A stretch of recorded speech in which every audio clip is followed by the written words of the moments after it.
Ina farawa da sunan Allah mai rahama mai jin ƙai. Godiya ta tabbata ga Allah Ubangijin halittu. Tsira da amincin Allah su tabbata akan Annabi Muhammadu sallallahu Alaihi wasallam. Ina gabatar da sabuwar hanya ta nazarin harshen Hausa.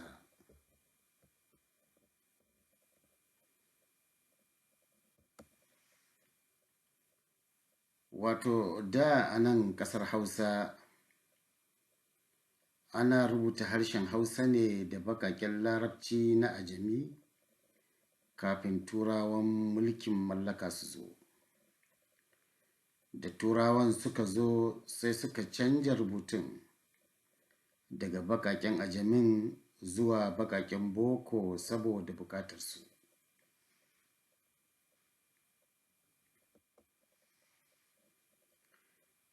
Da yake suna da himma sai suka nazarci harshen Hausa daidai da tunaninsu. Suka fitar da nahawunsa da balagarsa da sarfinsa daidai da na harshensu. Suka bakuntar da shi inda suka tilasta karantar da shi da harshensu. Wato ga malami Bahaushe, ɗalibi Bahaushe darasin harshen Hausa, amma kuma karantarwar da Turanci.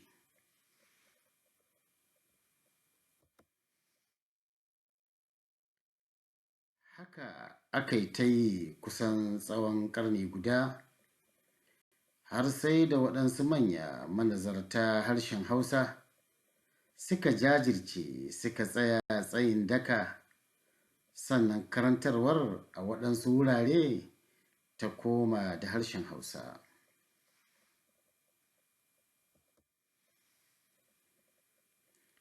Wato da yake kowane harshe yana da nasa ƙa'idodin magana, ɗora wani harshe akan ƙa'idodin wani harshe abu ne wanda ba zai yiwu ba, duk da cewa ƙa'idodin harsuna suna shiga juna a waɗansu wuraren magana.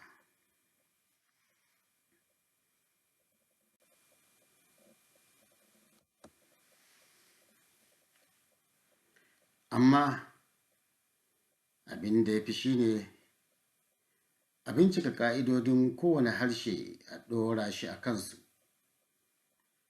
Daga shi harshen Hausa yana da nasa ƙa'idodin waɗanda sam ba su yi kama da na Turanci ba.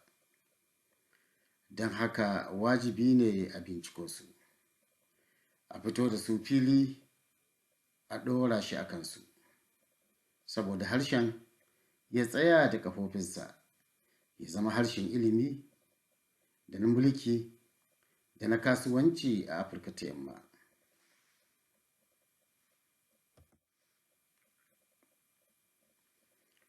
Waye Bahaushe?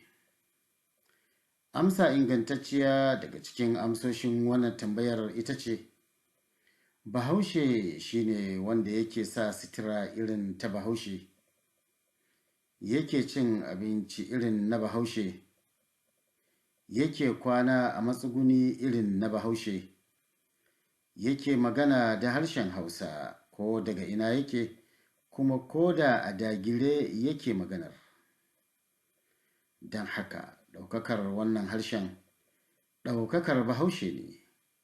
Saboda haka ya zama tilas ga wanda yake magana da harshen Hausa ya yi aiki tukuru don harshen ya zama harshen mulki, harshen ilimi, harshen kasuwanci, harshen neman 'yanci da adalci, ba harshen tatsuniya da bishara ba kawai.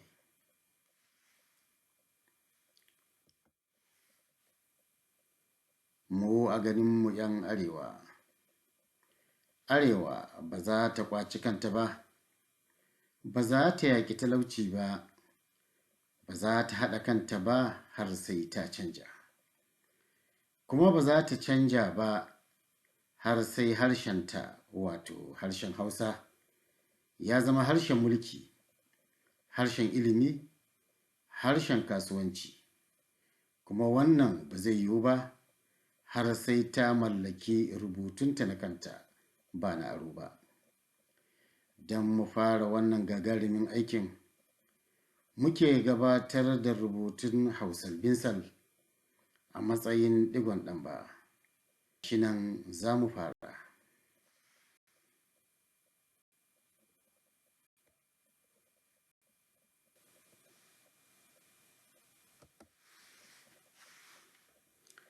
Gabatar da rubutun Hausar Binsal. Wannan shine E. Wannan shine by. Wannan shine to. Wannan shine ja. Wannan shine de.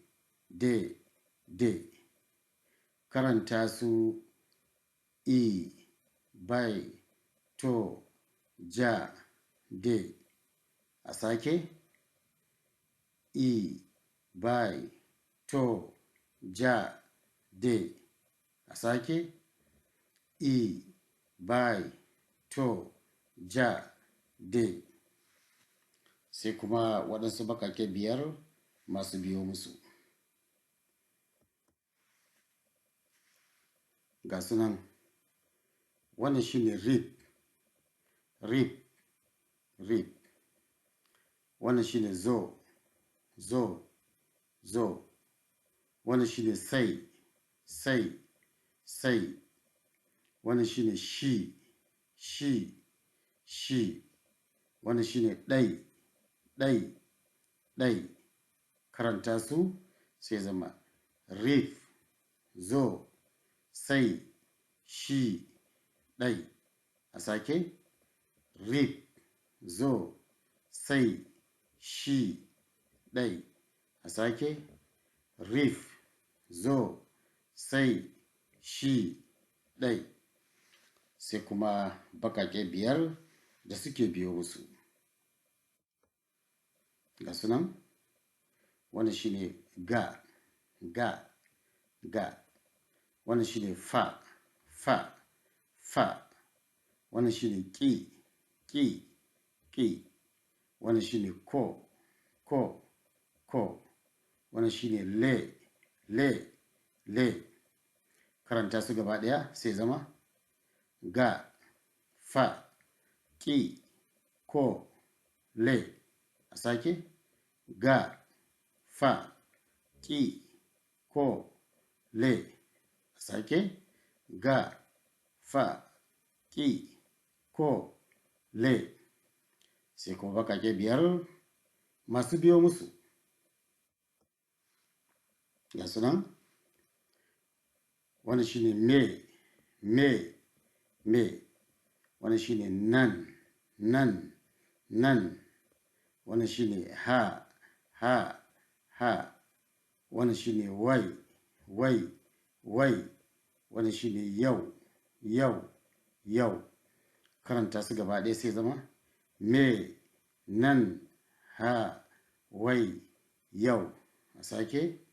Me, nan, ha, wai, yau. A sake? Me, nan, ha, wai, yau. Sai kuma baƙaƙe 5 masu biyo musu har yanzu. Ga sunan, wannan shine gwal. Wannan shine rai. Wannan shine ba. Wannan shine tsaf. Wannan shine kwai.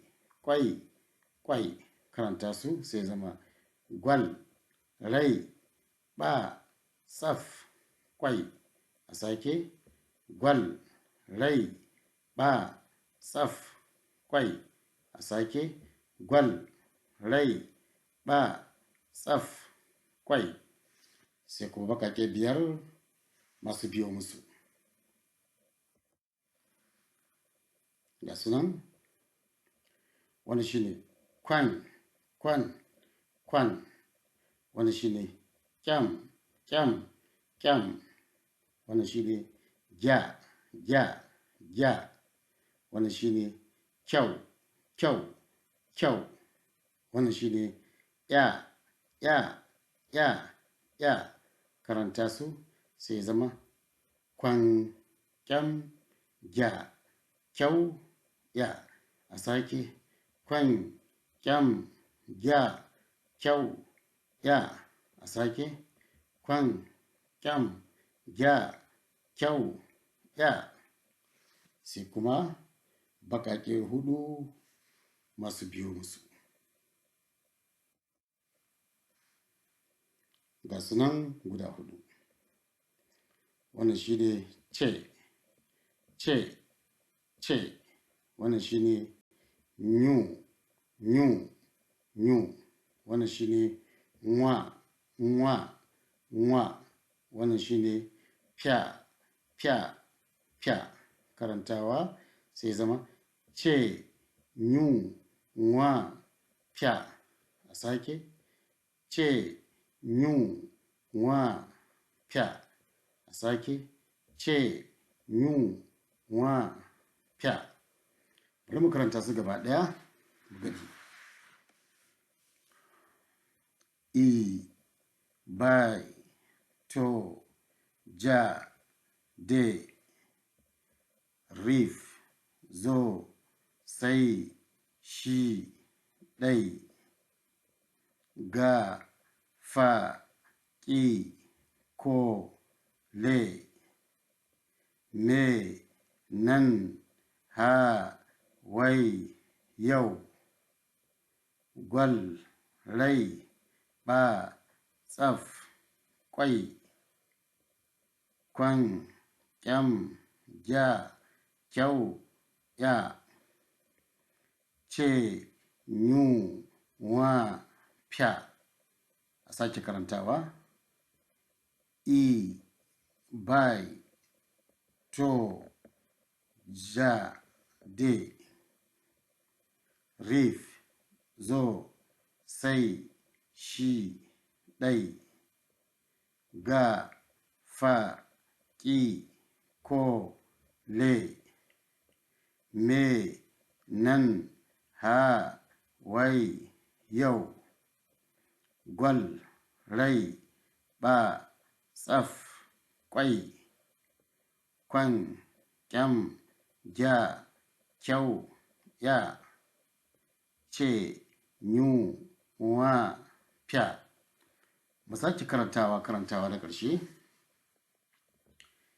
I bai to ja de rif zo sai shi ɗai ga fa ƙi ko le me nan ha wai yau gwal rai ba tsaf kwai kwan kyam ja kyau ya. Ce nyu wa fya. To wannan shi ne ƙarshen darasi na farko. Insha Allah rabbi sai a darasi na gaba za mu san waɗannan baƙaƙe guda 34 da wasulansu gabaki ɗaya. Wassalamu alaikum wa rahmatullahi wa barakatuh.